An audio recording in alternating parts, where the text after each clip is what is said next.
Buenas noches, amigos. Una vez más llegamos hasta sus hogares en ocasión de presentarles su programa El Pueblo Cuestiona, como todos los domingos a las 8 de la noche.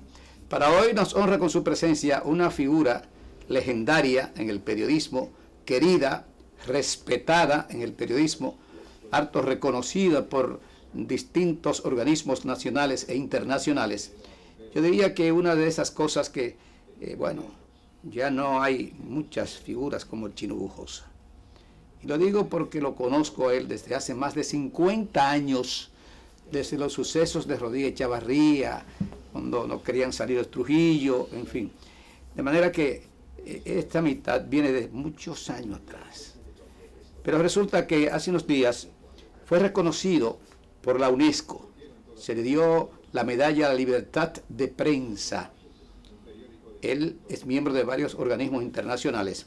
Claro que esa medalla fue gestionada por nuestro embajador ante la UNESCO, el licenciado don Andrés L. Mateo.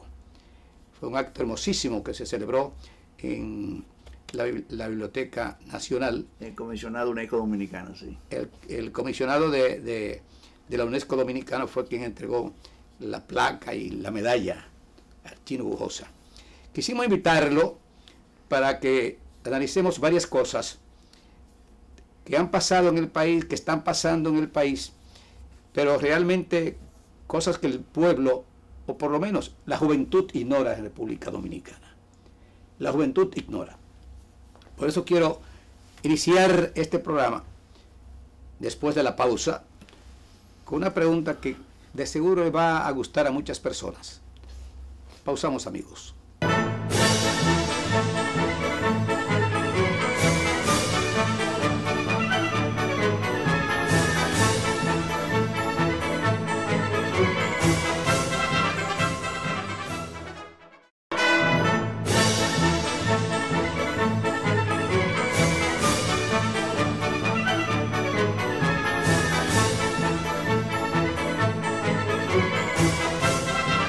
Iniciamos, amigos, el Pueblo Cuestiona, repetimos, con el Chino Bujosa, José Bujosa Mieses, un hombre de historia en República Dominicana. Yo creo que no se puede escribir la historia del periodismo de los últimos 60 años ignorando al Chino Bujosa. Ha sido condecorado varias veces por distintos gobiernos y también por gobiernos extranjeros.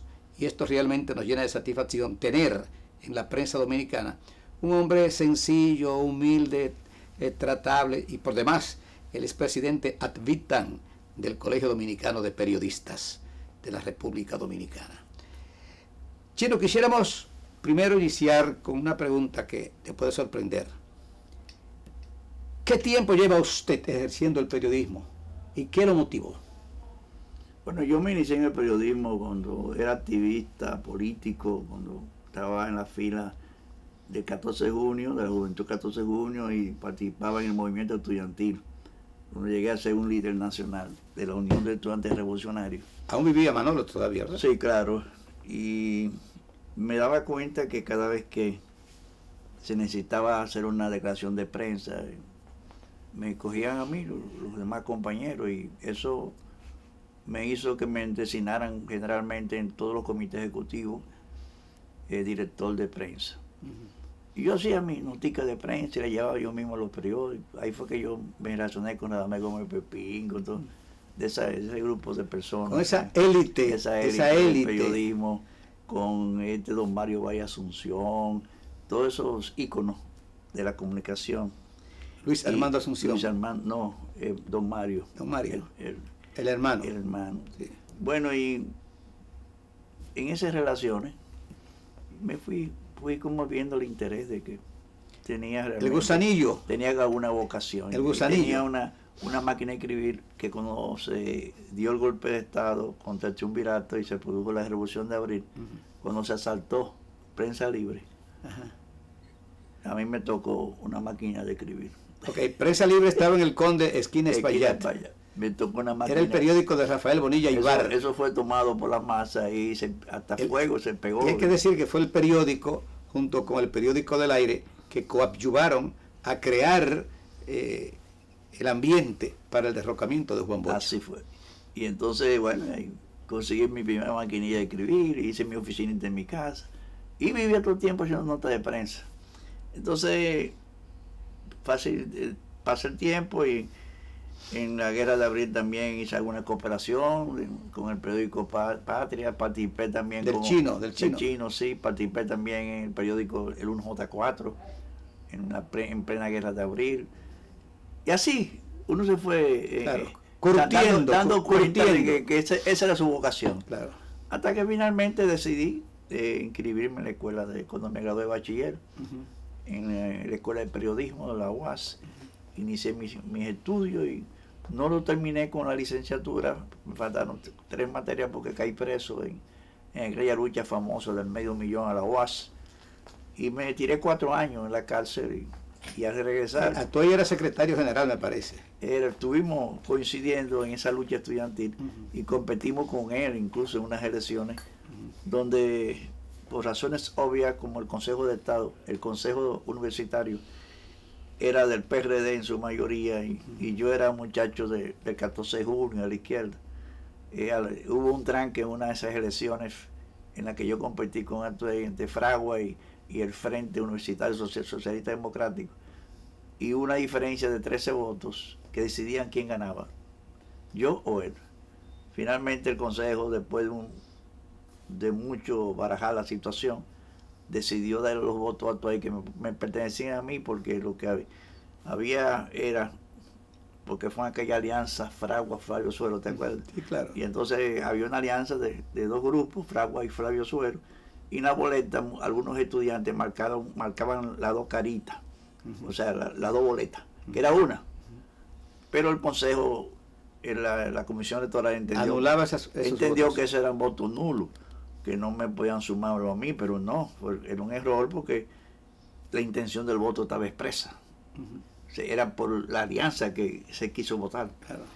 Y entonces, pero bueno, le dieron la victoria a Toy de Cans, y eso produjo realmente una crisis política en la universidad de cerca de un mes. Se cerró la universidad. Yo recuerdo que Caseata fue a la victoria, pues yo me postulé estando preso. Fue a la cárcel estando preso. Bueno, sí. Yo lo conocí, yo fui a llevarle comida a los presos. Sí, recuerdo que estaba usted allí. Recuerdo que tú fuiste en varias ocasiones. Ocasiones llevarle comida a los presos. Tú eras de nuestro padrino fuera. Porque Balaguer decía que eran políticos presos. Yo decía, no, son presos políticos. Bueno, entonces yo pensé que la postulación mía desde la cárcel me iba a favorecer en mi proceso, en mi juicio. Fafa tenía una columna desde la cárcel. De la cárcel, en el periódico nacional. Sí. Pero no, eso me elevó mi liderazgo y eso me puso en una situación mucho más difícil con la seguridad, con el gobierno de Balaguer. Y entonces, ya que iba a cumplir mi condena de 1 año, porque me pusieron primero 1 año, cuando iba a cumplir mi condena de 1 año, me metieron otro expediente. Después de que se dio el proceso electoral universitario, acusándome conjuntamente con Pérez Modesto, Rafael Pérez Modesto, sí. Felipe, Esteban Díaz Jaque, que éramos miembros de un mismo partido, de Línea Roja, y que supuestamente yo le había entregado a ellos un saco de Genequén con ametralladoras, fusiles, granadas. Y yo decía, pero ¿cómo puedo yo entregarle eso? Yo estaba preso. Las clásicas acusaciones de la época. Sí. Bueno, y ahí se siguió el proceso, una denegación de justicia, no me dieron la libertad, a pesar de que hubo una decisión de la Procuraduría de una orden de libertad. La violó la justicia de entonces, el Ministerio Público de entonces. Y bueno, me pusieron otro expediente junto a Blanco Peña, Pérez Modesto, ese grupo de compañeros. Y ese es el proceso que yo estaba viví. Moisés Estaba entre el grupo de los 6 del MPD. De los 6 del MPD.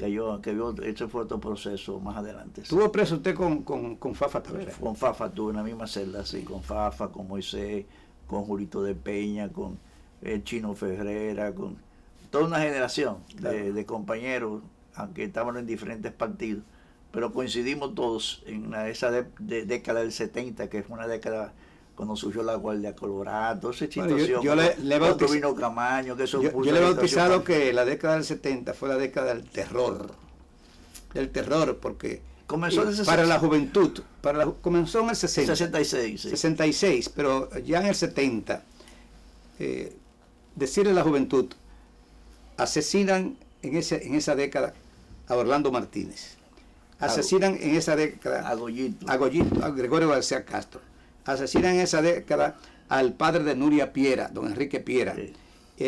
Asesinan a Otto Morales. Ya habían asesinado previamente a Guido Gil en el 66. Sí, porque fue en el 66, sí, 67. Sí. Pero además, Otto Morales, Homero Hernández. O sea, sí. esa playa de jóvenes revolucionarios de la época. Bueno, Mauri, los Palmeros. Entonces, luego surge los Palmeros con Amaury en el año ya finales del 72. Finales del 71. Lo de Amaury fue 72. Sí, la masacre. Sí, masacre. Sí. Masacre que yo hice algo, o nosotros hicimos algo, pero él no quiso. Él se negó y todavía recuerdo con porque tú sabes que la generación de esos políticos de esos tiempos cuando decían una cosa, era una palabra empeñada. O sea, los políticos ahora dicen una cosa y la cambian, vuelven y todo, y siguen como hasta ahí. Algunos dicen, si sucede tal cosa, yo hasta renuncio a la política. Y sucede lo que él no quería que sucediera y siguen la política, ¿no? O sea, pero en aquellos tiempos, Manolo Tavares Justo, que digo en 62 63, frente a la Tara Patria, óiganlo bien, señores de la reacción, óiganlo bien, señores de la oligarquía. Perdón. Bosch gana el 20 de diciembre del año 62. Y el 14 de junio del 63. 63. Fue el discurso de Manolo. Fue el discurso en el altar de la patria. De la montaña de Quisqueya. La montaña de Quisqueya. Sí. Eso realmente, yo jamás... ¿Tú estabas ahí? Claro, y yo también estaba ahí. Con mi camisa verde y con mi pantalón negro. Y yo estaba con mi boina. Yo estaba ahí. Yo tengo hasta la fotografía de ese meeting, sí. Entonces, eso hace que la juventud de hoy ignore, desconozca en su totalidad esos acontecimientos después de la muerte de Trujillo. Lo que la juventud de la época tuvo que hacer para sacar a los remanentes del régimen. Eso fue terrible, esa lucha. Ni hablar, señores. Esto fue terrible. O sea, 31 años, 30 años y unos días, unos meses para sacar a Trujillo. Y después de que ajustician a Trujillo, esa lucha contra los remanentes, ese gobierno de transición de Balaguer, eso fue terrible también. Sí, pero... bueno, nos encontramos también el día en el Parque Independencia, la masacre del Parque Independencia, el 16 de enero. Ahí nos encontramos también tú y yo. Exacto. Lo que pasa es que, y esto no lo sabe la juventud, en menos de un mes o mes y medio, aquí hubieron 3 gobiernos. El que encabezaba Balaguer, después el Consejo de Estado que él mismo formó. El Consejo de Bogar. De Bogar, sí, para sustituirlo a él. Ajá. Y el otro que fue gracias a Fernández Domínguez, que hizo preso a Rodríguez Chavarría. Sí. Entonces instaló allí el gobierno, el Consejo de Estado, que realmente era más o menos que lo encabezaba Rafael Filiberto Bonelli. Era vicepresidente. El Consejo de Bogar. Balaguer se fue a la Nunciatura y Bonelli fue al gobierno. La gente encabezar no sabe, el Consejo de Estado. Como tú dices, la gente no sabe. La juventud de ese tiempo, lo que nosotros luchamos porque hoy tengamos esta democracia.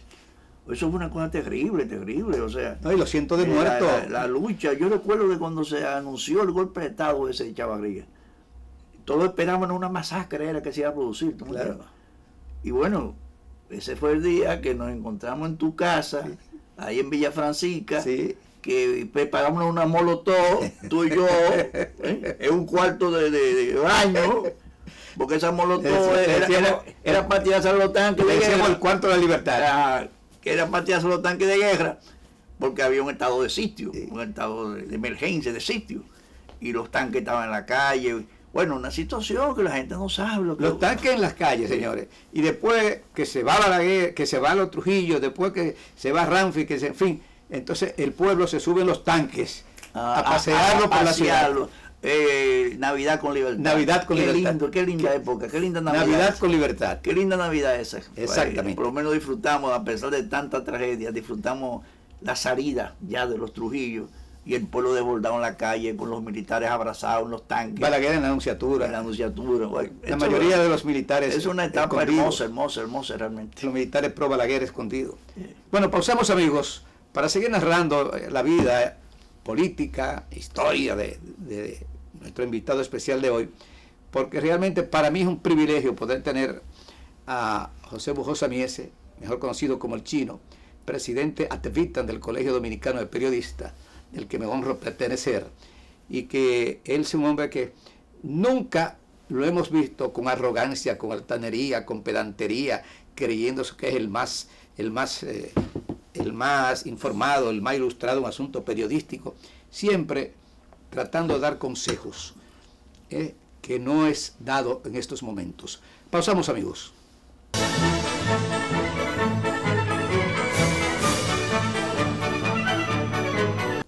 Continuamos, amigos, con El Pueblo Cuestiona. Don Chino, y le digo Don Chino, por decirle Chino, le digo Don Chino. Tú sabes que fue la primera vez que yo me sentí viejo. ¿Cuándo? Cuando una niña me dijo, Don Chino. Don Chino. Sí, pero hay que decirle a Don Chino, mi querido amigo, que hay un acontecimiento que el pueblo ha olvidado y la juventud lo ignora completamente, que fue aquella masacre del Parque Independencia el día 16 de enero, en horas de la tarde.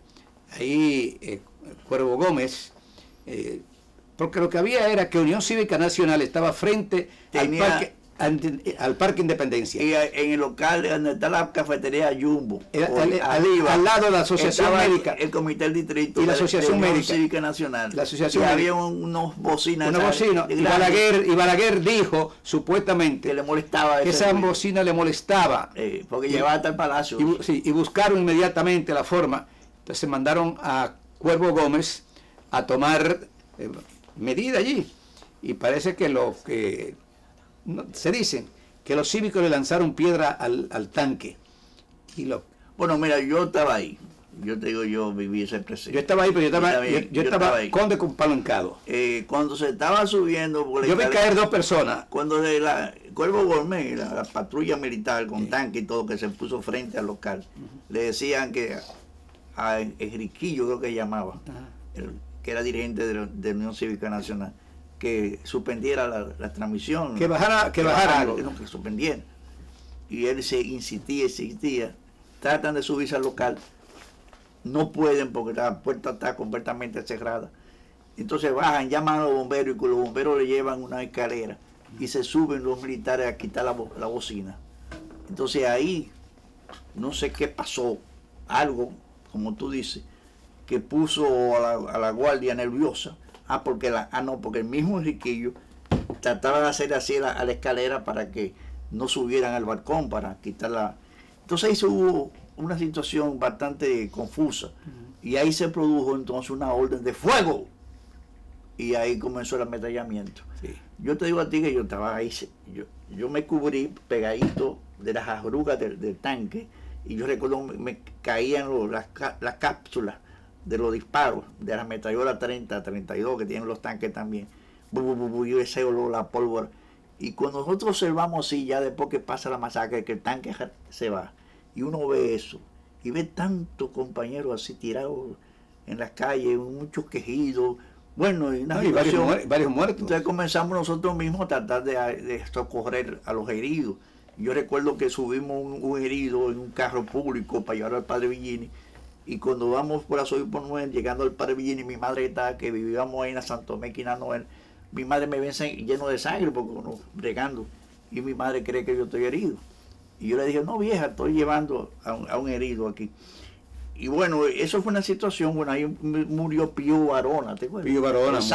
El sastre Pío Barona. Tenía un letrero que decía, Pío Barona, sastre anatómico, graduado en Cuba. ¿Te acuerdas? Sí. Que era varonero. Sí.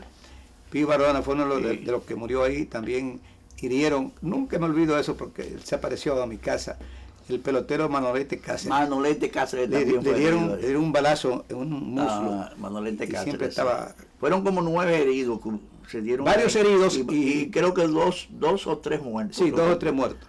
También a otro joven, bueno, creo que a un hermano de Luchi Vicioso, a Pachonchón, le dieron un balazo, si mal no recuerdo, a Pachinchón. Es decir, que fueron varias las personas. Pero antes de eso, recuerda, Silvio, que ahí fuiste tú uno de los protagonistas, lo que fue la masacre también de la calle Espaillá. Sí, eso fue el 20 de octubre. Donde nos encontramos también envueltos en esa lucha por la libertad, la juventud, lanzada a la calle pidiendo la salida de los Trujillo. Toma, después de varios días de jornada de lucha en la calle El Conde, en la área de Ciudad Nueva, hasta que llegó el 20 de octubre y ocupa la juventud la calle Espaillá. Sí, pero eso toma las azoteas. Eso se inicia el 14 de octubre, cuando los estudiantes comenzaron a tomar los bustos de Trujillo. A destrujillizar la universidad, a sacar a los profesores trujillistas, sí, y al rector Machado. Sí, pues de ahí que comenzó las manifestaciones. Sí, entonces el día 19 es cuando se trasladan los estudiantes a Ciudad Nueva, o a la zona colonial, a Ciudad Nueva, sí, y cercan aquello. El 19 y el día 20, Balá, el criminal Balá, amenazó con ir a enfrentar a los jóvenes que estaban ahí. Sí. Entonces los jóvenes lo estaban esperando y tomaron las azoteas. Y resulta que no llegó Balá, llegó la policía. Y los poliguardias, decían, ¿te acuerdas? Sí, los poliguardias. Y las alcantarillas del acueducto, que era de hierro, las partíamos. Y la subíamos a la azotea. Y la convertíamos realmente en armas. En municiones, porque es una alcantarilla de esas. Porque originalmente ese acontecimiento de la calle Espaillat fue porque Balá había dicho, ya él había quemado el local del MPD en la José Trujillo Valdés. Y había amenazado con quemar el PRD también. Sí. Todas esas cosas. Pero resulta que el caso del 20 de octubre, Balá dijo que él iba a enfrentar con su gente, con sus paleros. Sí. Y nos preparamos para pelear con Balá, no con la policía. No, sí. Pero llegó la policía y los poliguardias. Y bueno, cuando comenzó, llegó Caunabo Fernández, un oficial de la policía. Hermano de Milito Fernández y de Rafael Fernández Domínguez. Comenzaron a disparar a los muchachos en las azoteas, los muchachos tirándole piedra y todo. Bueno, llegó cerca de las 6 y pico, y ahí se... Cuando los heridos y detenidos éramos 57. Los muertos 2. Sí. Tirso Roldán Vargas Almonte. Creo que fueron 3. No, 2. Tirso Roldán Vargas Almonte, que lo mató la policía. Lo tiró de un balcón. No, el que Salsiet, había uno. No, había uno que se llamaba apellido Cerda. Apellido Cerda, de Bonao. Ignacio Cerda, creo que. Ignacio Cerda de Bonao. Sí. Él trató de saltar de una azotea a otra y se fue al vacío y murió. Sí. Pero la perversidad cívica era tan grande que decían que eran cientos y cientos de muertos, de niños jóvenes. El más joven era yo y tenía 22 años. Bueno, pero la juventud no sabe eso. Pero entonces ese día coincidió esa masacre con la llegada de Juan Bosch del exilio. Exacto. Y obviamente eso, a Bosch, ese fue el recibimiento de una terrible... Usted no estuvo preso, ¿verdad que no? No, vos no cayó preso. Tío, usted no cayó preso. No, el 20 de octubre no. Yo caí preso, herido. Y recuerdo que pasó algo con el jefe de la policía, porque a nosotros nos llevaron al Marión, nos curaron allí como pudieron, como cerdo. Monchín Pineda era de los heridos también. Monchín Pineda, sí. No, y estaba también Carlos Libero Guzmán, de lo que yo conocía, porque ahí no nos conocíamos casi nadie, porque eso era una manifestación espontánea, lo que se había producido allí. Nos llevaron de ahí a la policía, y Marco Jorge Moreno, que ya tenía preso a Balá, porque ese día llegó una comisión de la OEA también, y Juan Bosch, por temor a lo que estaba pasando a nivel internacional, a Balá lo sacaron y metieron en otra celda, porque ese bárbaro, cuando llegamos nosotros, todo herido, lo que dijo fue: ¡viva Trujillo! ¡Abajo los comunistas! Y un compañero nuestro, Bisonó Mera, le dijo al jefe de la policía, a Marcos Jorge Moreno, que el problema nuestro era que nos pusieron en la misma celda con Balá. Él se indignó y mandó a Balá a otra celda. Pero lo grande de eso, Silvio, tú recuerdas bien, que después de esa masacre, que la guardia ya se retira y lo que queda más es el olor a sangre ahí y a pólvora, porque ahí realmente se tira un tiro, bomba lacrimógena, de todo eso. Viene la noche y la gente espera que Balaguer, se anuncia que Balaguer iba a hablar. Y la gente pensó que Balaguer iba a condenar la masacre. No, y lo que dijo fue esas eran mis primeras palabras. Eso fue al día siguiente. A la Policía Nacional, a las Fuerzas Armadas, su valiente. Sí, eso fue al día siguiente. Al día siguiente pues. Yo un día le pregunté a él, haciendo una entrevista, que por qué él dijo eso, que eso le trajo más odio del pueblo.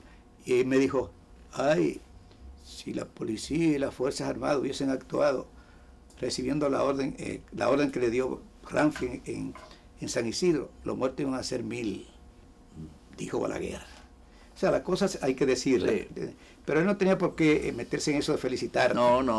Ni a la policía, ni a la Fuerza Armada. Eso te produce una indignación. Todavía la gente lo repite y lo repite sí, y lo repite. Eso es terrible.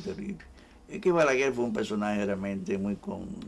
Háblenos ahora del chino como corresponsal de guerra. Bueno, yo fui designado por la noticia y Radio Popular, Noticiario Popular, cuando se inició la guerra de Nicaragua como corresponsal de guerra.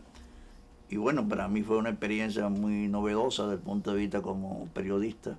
Llegué a Nicaragua por vía la frontera con Costa Rica, le dicen la Iberia, y ahí me contacté a los amigos sandinistas con que ya tenía relaciones con un exiliado dominicano, Jaime Chamorro, que estaba aquí como exiliado, y él fue de lo que nos condujo hasta allá. Y entramos a territorio nica, hasta vestido de guardia civil costarricense, porque había que camuflajearse, vamos a llamar así, para que las guardias somocistas que todavía andaban ahí por todas partes, al vernos vestidos de guardia de Costa Rica, nos respetaran, pensando que éramos realmente de la Guardia de Costa Rica. Y así pudimos evadiendo situaciones y aviones. Andaba en un vehículo pequeño que habíamos alquilado precisamente con un sandinista llamado Coronel le decían, que era el que conducía el vehículo. La aviación somocista observó la marcha del vehículo y comenzaron a perseguirlo, a ametrallar. Pero pudo cumplir su función como corresponsal de guerra. Sí, tratando de ametrallar el vehículo, y teníamos que salirnos de la pista, y eso era jarafa de tiro, y así llegamos al comando de Benjamín Celedón, Frente Sur, Benjamín Celedón, donde estaba Edén Pastora. Y ahí pernotamos cerca de 3 meses, y participamos cubriendo una serie de combates. Bueno, yo narro en mi discurso un episodio que cuando estábamos en una trinchera coincidimos con Hugo Espadafora, que era de la Brigada Internacional de los Panameños, que estaba participando de manera solidaria con la guerra de Nicaragua, la liberación de Nicaragua, y ahí estoy entrevistando a Espadafora, cuando un guerrillero que estaba encima de la trinchera dice: protéjanse, que viene una bomba. Un avión acaba de tirar una bomba. Esa bomba era de 500 libras, entonces eso es dinamita, ¿ves? 500 libras de dinamita, y eso cuando cae te hace un hoyo más grande que esto, una cosa terrible.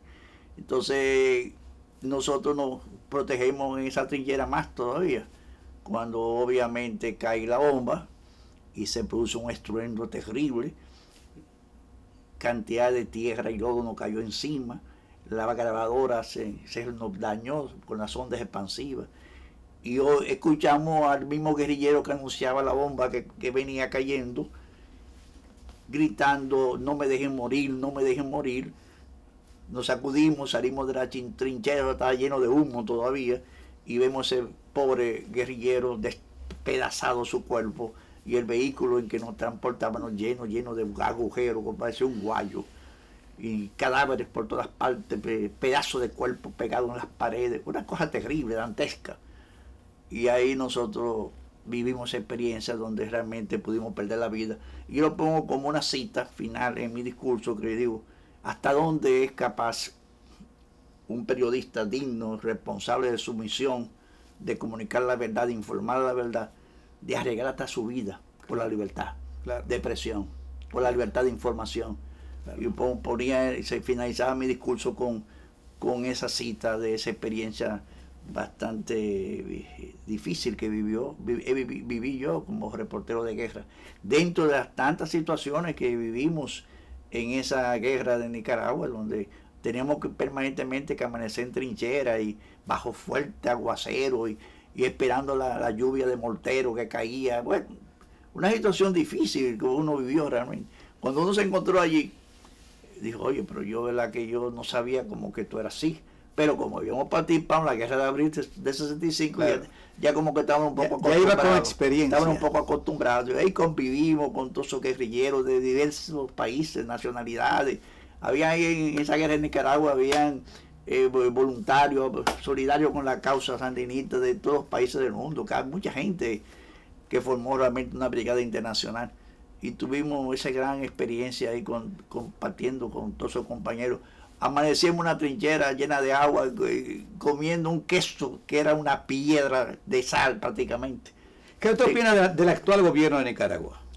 Bueno, no estoy muy conforme con esa situación que ha asumido el señor Ortega. Creo que es una negación del sandinismo de aquellos tiempos que uno apoyó y quiso hasta aportar su vida por la libertad de ese pueblo.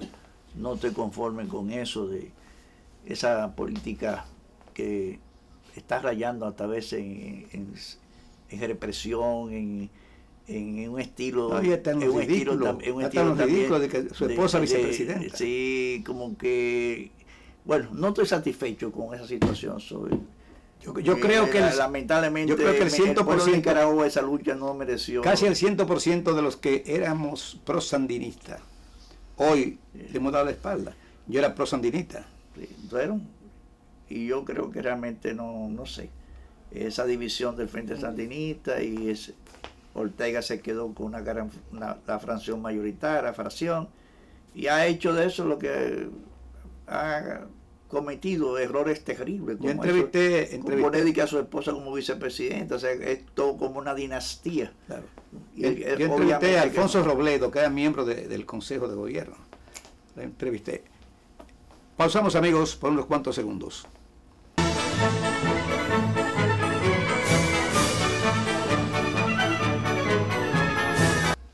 Continuamos, amigos, con el Chino Bujosa.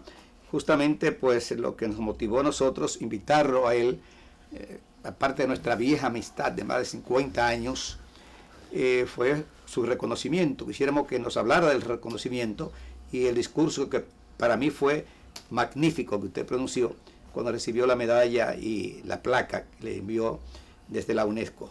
Bueno, yo he recibido mucho reconocimiento del gobierno de Nicaragua por mi participación en la lucha de liberación del pueblo nicaragüense.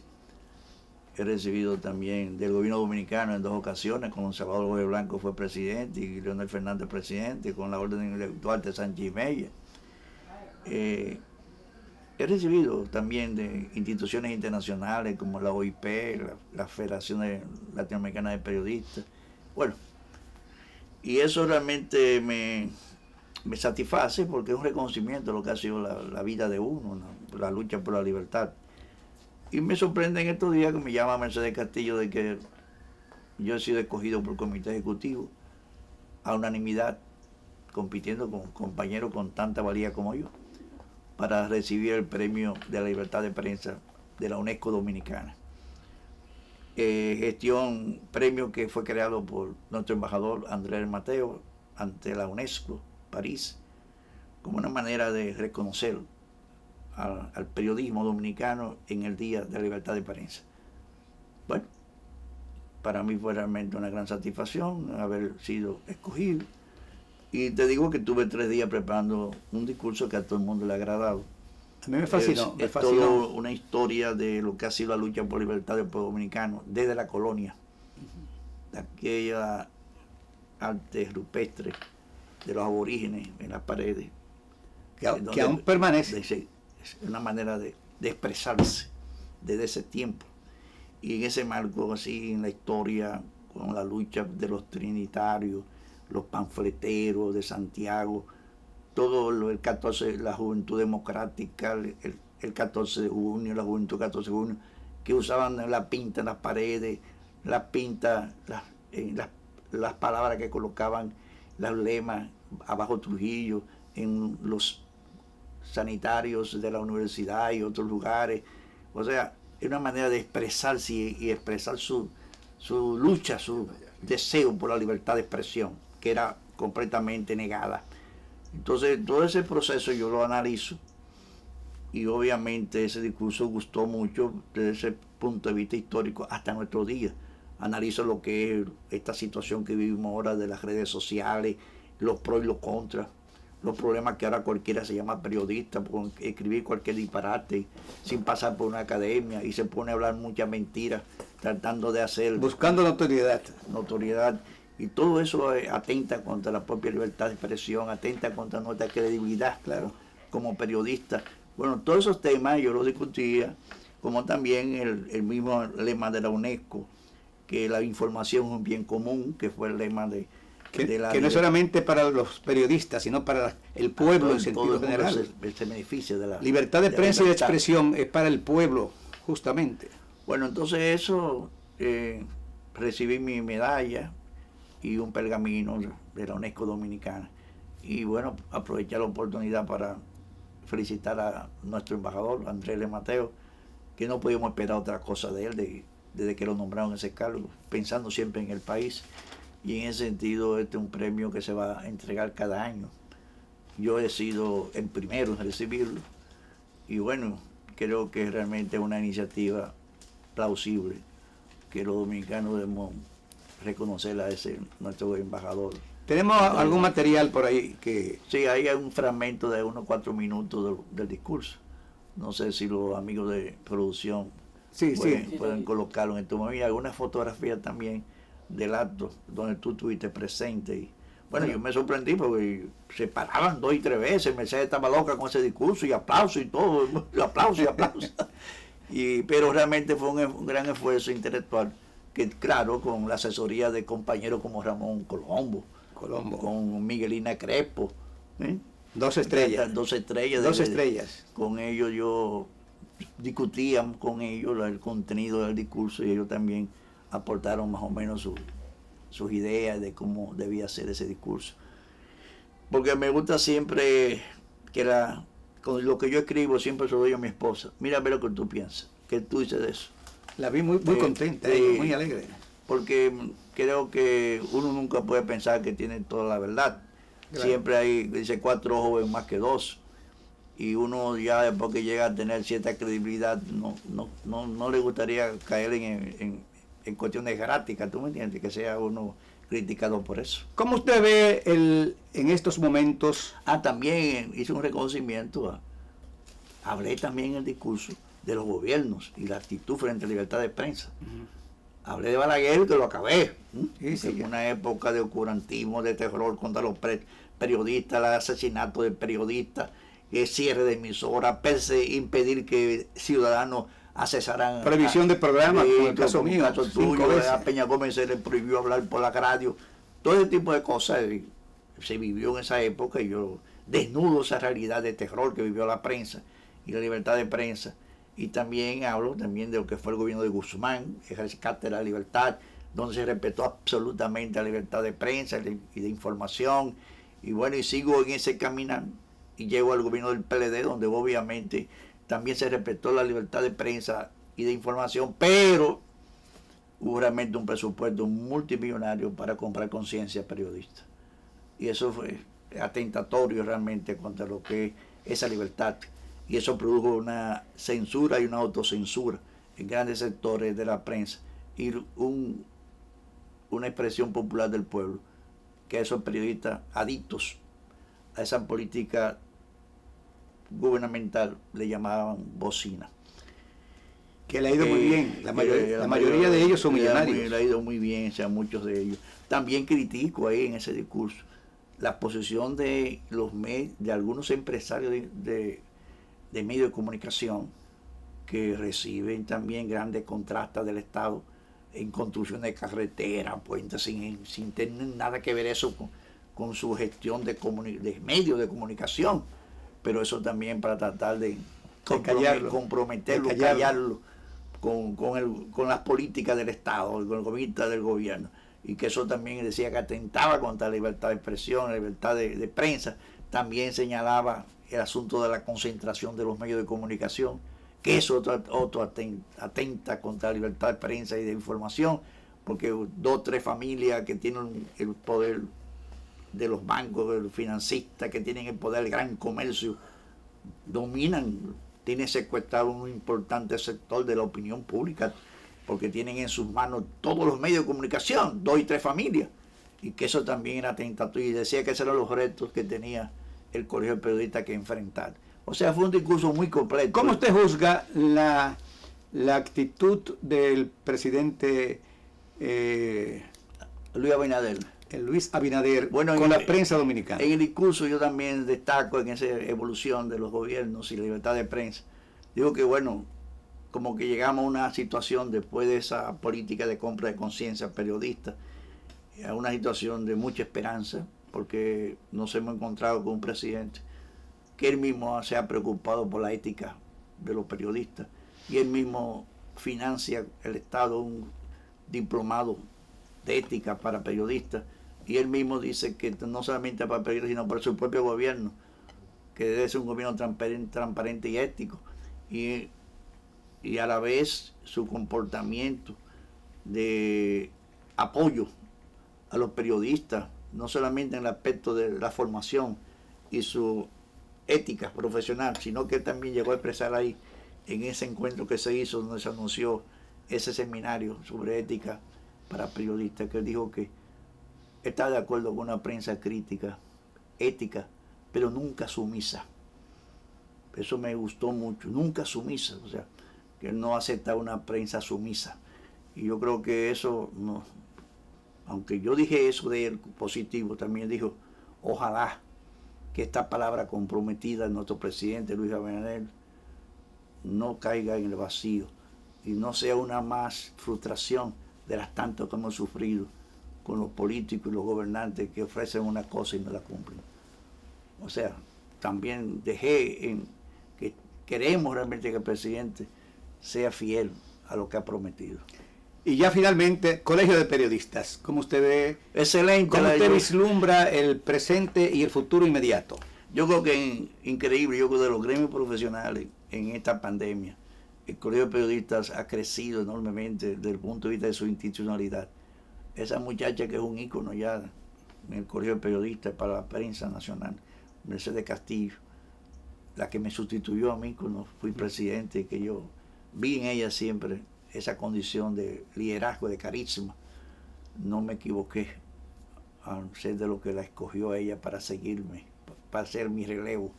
Y ha hecho una gestión, la gente critica de que tiene varias gestiones, repite, pero que los periodistas que se lo piden, obviamente una cosita. Ahora mismo está en una situación de que ella no quiere, que no quiere volver, pero los periodistas dicen, no, usted tiene que seguir. Bueno, o sea, porque hace una muchacha... Yo le dije a ella hace 2 o 3 días que su salida sería hacer un daño al Colegio de Periodistas. Eso es lo que opina todo el mundo. Uno realmente a veces, cuando consigue personas así tan entregadas, tan honestas, como Mercedes Castillo, tan servidora de los... Una muchacha que se preocupa. Tan preocupada por los problemas de la clase periodística. Mira, había 3 años que no se habían conseguido las pensiones. Logró 44 pensiones para periodistas ahora con este gobierno. Logró la remodelación, restauración del edificio que nos presentaron la maqueta, una belleza, que un palacio de la prensa será eso. O sea, Mercedes ha conseguido toda esta participación de preocupación por la salud de los periodistas en la pandemia, con esta campaña de vacunación. Bueno, te digo que no hay día, yo Mercedes, pero bueno, durante 3 días estuvo vacunando en el Colegio de Periodistas y todo, o sea, por dirigencia de ella. Ha hecho realmente una gestión de las mejores que ella ha hecho. Esta en pandemia ha sido de las mejores, y creo que el gremio se ha fortalecido más con su participación como jefa o presidenta de nuestra institución, y el equipo que la acompaña. Ahí está una Cándida Ortega, ahí está Olivo de León, ahí está este compañero, bueno, una serie de compañeros que la acompañan a ella, está Sosa, Aurelio Enrique, o sea, es un equipo que la ayuda, la está ayudando a ella en hacer esta gran gestión también. Yo puedo hablar de ella con autoridad porque durante 4 años fui secretario del IPPP junto a ella, cuando ella fue presidenta. Y realmente nunca vi un ser humano con tanta capacidad de trabajo y tan preocupado por su clase como era ella. O sea, mira, hay un asunto también, el Silvio, que antes que termine el programa me gustaría conversarlo contigo. Bueno, ayer yo participé en la reinauguración del obelisco Hembra, en el Malecón, y la plaza de la Puerta de la Misericordia, donde Mella dio aquel famoso trabucazo de la independencia. Excelente, muy bello, que la síndico, la alcaldesa Carolina está poniendo todo eso. Ha invertido, tiene 88, ¿y el nombre? ¿Usted está de acuerdo con el nombre? 80 y pico de monumentos que va a restaurar, y ya lleva unos cuantos. Y ahora le tocó a esa plaza y al monumento que el pueblo le llamaba el obelisco Hembra. Pero para sorpresa, ¿qué nombre le ponen a este monumento? Independencia financiera. Independencia financiera. Monumento de la independencia financiera. ¿Y qué tiene que ver esa deuda que pagó Trujillo con...? Eso, o sea, si yo digo, si al puente Radamés Trujillo le quitamos ese nombre y le pusimos Juan Pablo Duarte. Si al Liceo presidente Trujillo le pusimos Juan Pablo Duarte. Si a José Trujillo Valdés la avenida le pusimos Duarte. Bueno, y todo lo que significó por la calle de Trujillo, todo lo que era al centro de los héroes se le quitó el nombre. Todo lo que eran calle, avenida, edificio, retrato, todo lo que tenía que ver con esa familia y Trujillo, el pueblo se ocupó de destruir. Yo creo que ella fue mal asesorada en eso. Entonces no entiendo cómo la Sala Capitular, porque no es ella, yo hablé con ella ayer, me dijo, Chino, no soy yo, es la Sala Capitular. Sí, pero dice, y me dijo, yo estoy de acuerdo contigo, me dijo, me satisfizo que ella me dijera eso, yo estoy de acuerdo contigo. ¿Qué nombre usted le pondría? Heroínas de Abril. Heroínas de Abril. Heroínas de Abril. Wow, Heroínas de Abril. Ya yo lo he sugerido, porque yo creo que la mujer dominicana hay que hacer un gran reconocimiento. No solamente en lo que es las tres hermanas, claro, ícono, la Mirabal, que ha hecho mucho buen reconocimiento, sino la mujer y su participación en la Guerra de Abril. La Guerra de Abril. La Guerra de Abril, yo creo que merece un reconocimiento, designando ese obelisco, Heroínas de Abril. Teresita Espaillat y todas esas mujeres.